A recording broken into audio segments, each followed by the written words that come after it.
So before we get started and looking at the camera, we want to understand what's going to make a good picture. There are three things we want to be looking at.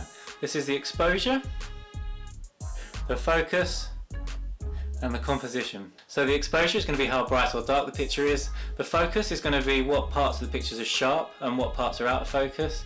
And the composition is going to be how we frame the picture or where the objects in the picture go. So if we have a look at a bad exposure here, we can see this picture is way too bright and this picture here is way too dark. We're going to want to get a picture nice in the middle. And then if we're going to look at a picture that's badly focused, we can see this picture here is completely blurred.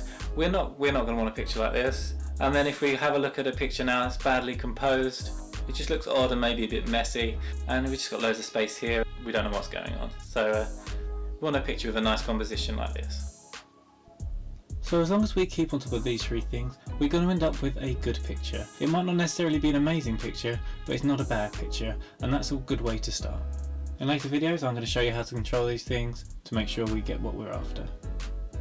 So sometimes it's useful to have an idea of what we want to end up with before we start, but the most important thing to move forwards and learn is just to keep taking pictures, seeing what you like and seeing what you don't like. And another really important thing is just to stick with it.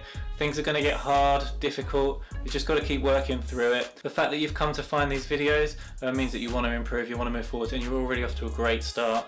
Just stick at it and you will get there, 100% you'll get there. So now we're going to look at what we need, and I hope to see you in the next video.